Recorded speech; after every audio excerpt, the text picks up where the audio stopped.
Secretary Geithner, thank you for doing this, first and foremost. Good to be here. A document you released today says normalization of financial markets achieved to date is, quote, partial and fragile, and that improvements may not last without a period of government support. How much more is needed? What you're seeing already is enough signs of a stability, confidence improving, so that there's been dramatically lower support for the financial system. Banks are repaying capital. The emergency measures we put in place at the peak of the panic were effective enough that they are no longer as important. But this is going to take a while. You know, we started with an enormously damaged financial system, and if we're going to have an economy that's growing again, people getting back to work, you need to make sure they have access to credit. Partial and fragile doesn't, those words don't instill a lot of confidence. But it really is dramatically better today, Katie, than it was. Think about a year ago. People, for the first time in a century in this country, were wondering about whether they should keep their money in banks. It was a tragic, terrible thing. But today, again, you have a lot of private capital came into the financial system. The system is stronger because of that. Borrowing costs have coming down for corporations and for families. Those are the initial signs of improvement, and that's why the economy is starting to grow again. Having said that, it's been a year since Lehman collapsed, and yet Congress has passed only one major piece of financial regulation having to do with credit cards. Derivatives, still largely unregulated. Huge bonuses are back. And after saying you want to prevent another too big to fail scenario, Mr. Secretary, just 4 banks offer half of all mortgages and 2/3 of all credit cards in this country. So what has really changed? Well, Katie, we're going to change this financial system fundamentally. We have to, because we can't afford to let this country be in a position again where you could suffer this much damage. And that's going to require comprehensive reform, but it requires legislation. And we are moving incredibly quickly to give Congress the suite of proposals necessary to legislate. Again, remember, it is only this quarter the economy is starting to grow again. We're at the very early stage of repair and recovery, and yet the President of the United States decided to move very quickly before the memory of the crisis faded. We want to move very, very quickly, but it requires legislation. But it's been a year, and some people are saying, well, we've been in office. Geithner, why? We've been in office for but about since the collapse, 8 months. I'll give and you that. Again, we inherited the worst financial crisis in a generation, enormous problems across the economy as a whole. We're moving exceptionally quickly, but we can't put in place stronger rules without Congress legislating. Having said that, some experts warn that if the industry's systemic risks are not addressed, they could cause an even bigger crisis in years and not in decades. Yeah, we're not going to let that happen. We can't let that happen. I know you've only been in office 8 months, but at the same time, why hasn't more been done on the regulatory front? I read my New York Times on Saturday, and I thought this kind of headline must give you indigestion. It says, a year after a cataclysm, little change on Wall Street. Progress is slow on regulatory overhaul, posing risk of even bigger crisis. Again, actually, I think Congress is going to move this year. I think they're going to move earlier than any country in response to past crises has thought about reform. But reform is critical. The market cannot solve these problems. We saw already, just going back, the failure of market discipline to work. You can't expect the market to solve this problem on its own. It requires rules governments set and enforce, not just here in the United States, but around the world. And again, this president is moving exceptionally quickly. Many people, as you know, Katie, have accused the president of doing too much too soon, trying to accomplish too much too quickly. But because reform is so important, he chose to move at the earliest stage of his administration. Robert Shiller, who's a professor of economics at Yale, who predicted the collapse of the dot-com bubble, says that he believes the window of opportunity may be closing, momentum has been lost, and complacency may be setting in yet again. Are you worried you didn't act quickly enough? No, I'm not. Again, I'm very confident. I think America should be confident that we will get financial reform. We want it to be a strong package of reforms, though. Again, not just here, but around the world. And that's why the president proposed to Congress sweeping reforms so quickly, even in the midst of this acute fire we were facing. So are you saying? But it takes Congress to act. And if you listen to the leadership of the Congress today, if you listen to Chairman Frank, Chairman Dodd, they're very committed to move. And I think they believe that they're starting to see the consensus around reform. Why hasn't Congress done more faster? Well, again, they're doing a lot of things, and I think they actually are moving quite quickly. And the risk we face now, Katie, is not that you see a premature response to too much risk-taking.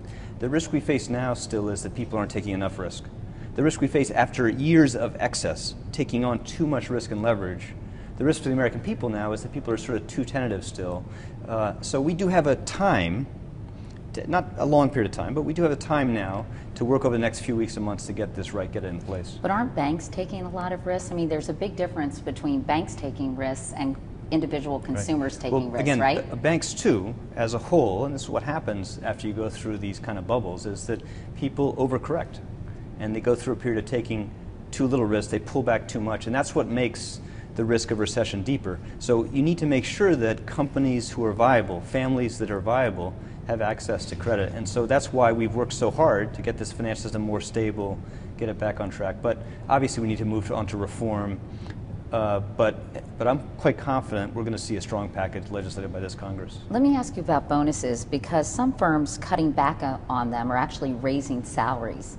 As you know, 5 of the biggest banks set aside $60 billion to cover compensation. That's just $17 billion less than 2007. And with layoffs, that's a lot fewer people getting that money. So doesn't this amount to business as usual in many ways? We can't let business as usual. We can't let things go back to where they were.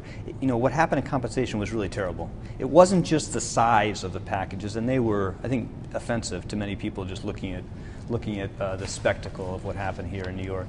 But it was the way they were done. People were paid for taking too much risk. They were paid even if they didn't perform. And they brought this financial system to the edge of collapse. And that's why, as part of fixing the system, we have to change those compensation practices. But isn't this a shell game? They're just putting more money for salaries and less for bonuses, and people are still getting mega if that's what happens, payments? If that's what happens, then we would have failed. Again, because what you want is a system where the vast majority of compensation for a senior person in a firm is at risk, is not guaranteed, is tied to the performance of his firm, vests over a long period of time. Again, and so that the interests of the executive are aligned with the interests of the firm and the financial system as a whole. That's the kind of change we need to have. And if what happens is people just raise the fixed guaranteed portion of compensation, that would be a terrible mistake. We can't let that happen. And we're not going to leave this to the market to do. Again, we propose Congress legislate reforms, require disclosure, require shareholders have to approve compensation practices, and we're going to make sure that the supervisors of the country enforce strong standards to force reform. Are you troubled by the fact that there's still a lot of risk-taking on Wall Street? Again, Katie, I don't think that's our main risk now for the moment. But what we can't do is allow our system ever again to go back to the point where people can take on a level of risk and leverage that would imperil the stability of the country, the fortunes of average Americans. And what's tragic in financial crises, and what's tragic about what happens in the country, is people who were careful, who were responsible, didn't borrow too much, live within their means, are suffering because of choices made by people who weren't so careful. That's the tragedy in this. But at the top 5 banks, the size of potential trading losses are $1 billion a day this year compared to $500 million in 2007. That's not troubling to you? Again, we're not going to let this financial system get back to the point where it's taking on too much risk. Again, right now, the risk we face, I think, still is that banks are being a little cautious as a whole. You're seeing bank lending decline, not rise. Because of the effects of the things we put in place, the system is more stable, and the cost of borrowing has come down very substantially. So businesses are much more likely to be able to borrow today than they were 3, 6, 9 months ago. But still, we need to make sure that we have a system, a financial system. Credit, it's like oxygen for economies. Without oxygen, they can't grow. And we're only at the beginning now where we're beginning to grow again. A lot of effort and political capital, as you know, is being spent on healthcare reform. And you have said comprehensive financial regulatory reform is critical for avoiding another crisis. And yet, the reform remains elusive. Do you think the administration has its priorities mixed up? I don't think so. And again, I think that if you listen to the President, leadership of Congress, there's a lot of support for moving on financial reform. And I think you're going to see it happen. But just listen to the chairman of the committees that have to build a consensus and legislate. They're actually pretty confident they're going to get this through, and because I think they recognize how important it is. Many view toxic assets, those bundles of bad loans held by many banks, as a cancer inside the financial system. Treasury's been working on a way to get those assets off the bank's books. Since last year, how big a threat are they, and what is taking so long for that to happen? Actually, the banks as a whole are in, again, a much stronger position today than they were 9 months ago. Because of the programs we put in place that forced banks to go through a very difficult stress test and to disclose the results of that test to the world, they've been able to raise private capital, have much more capital today, and some of the stronger banks have been able to repay capital to the government.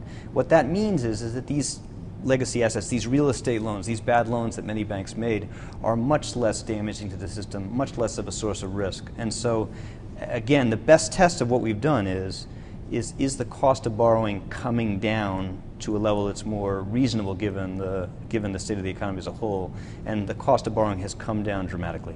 Someone is going to have to pay down the mountain of debt created by this financial crisis. Do you believe, Mr. Secretary, an across-the-board tax increase is inevitable? One thing that we all believe is that as a country, we're going to have to go back to the point where we're living within our means again.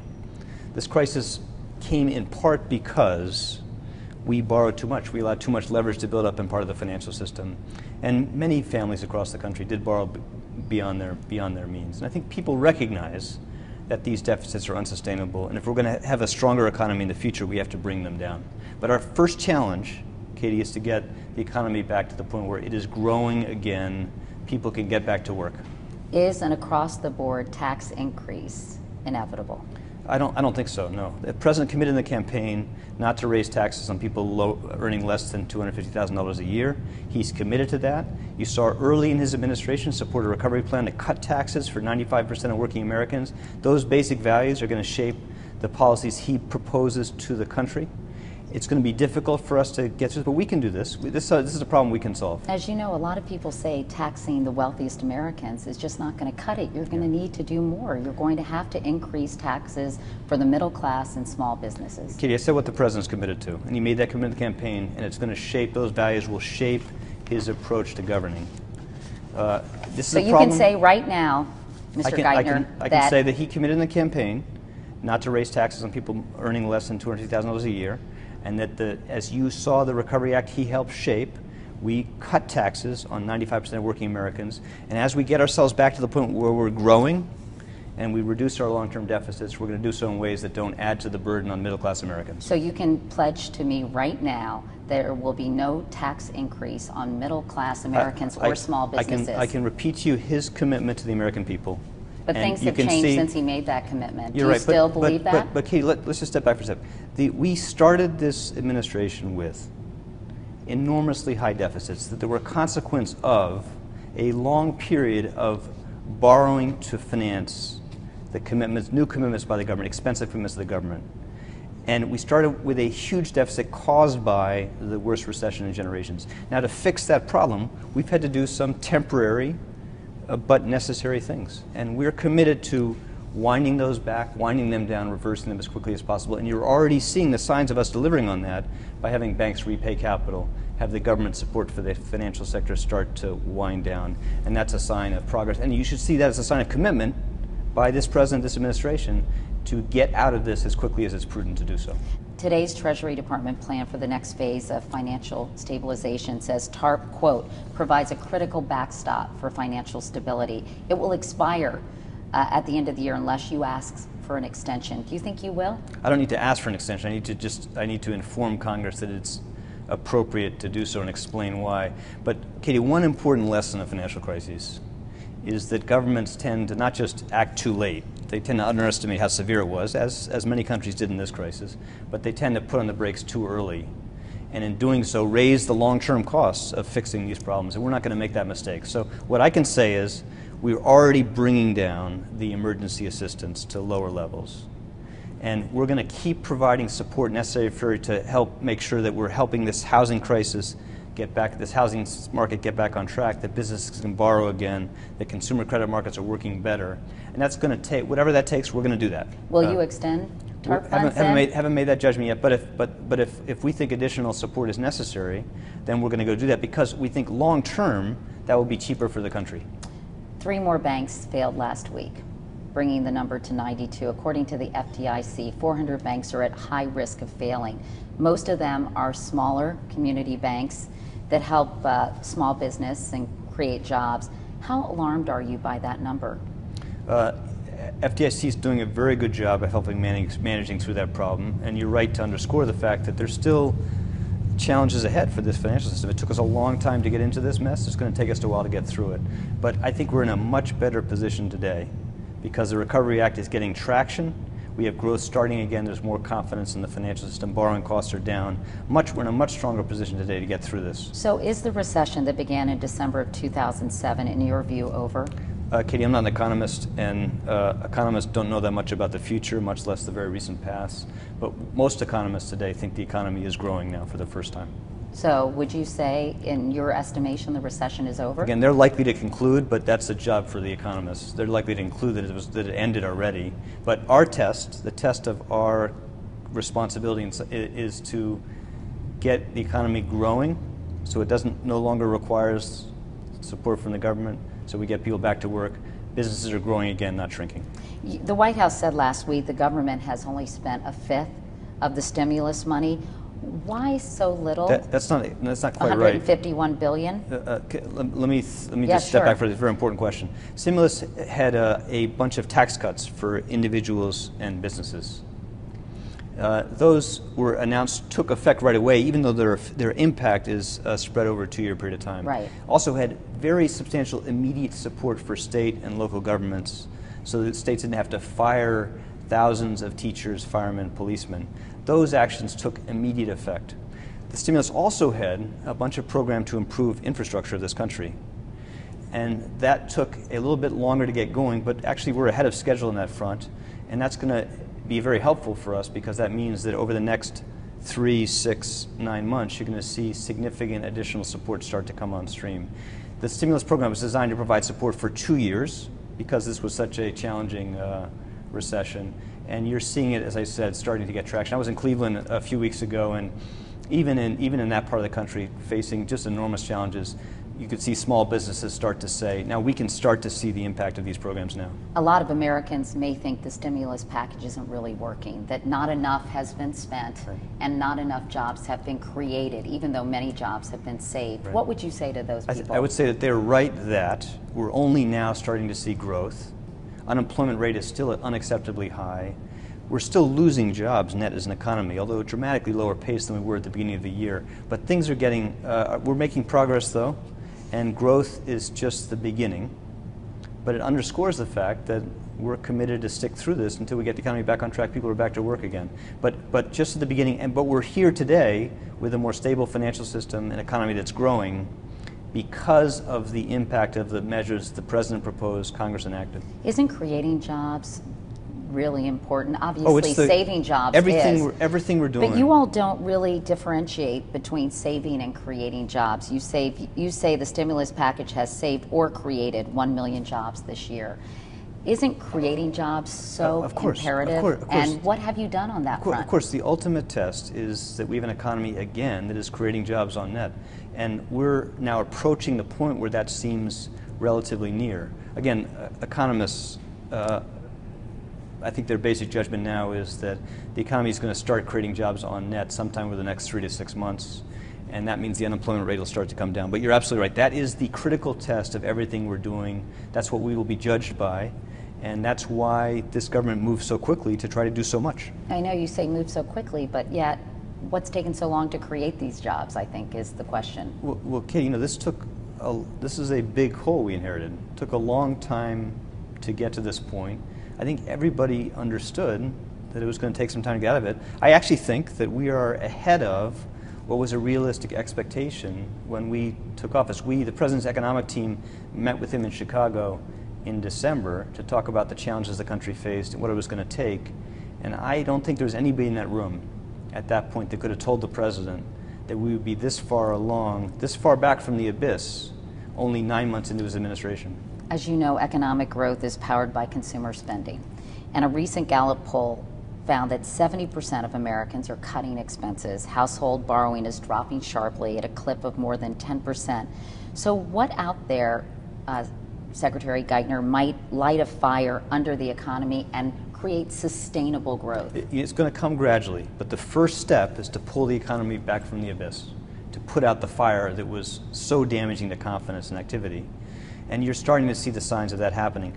Part of what we're going through is just a transition to going back to a point where we're living within our means. So people are saving more. That is a fundamentally healthy thing. We're not going to have a growing economy in the future unless people save more of income.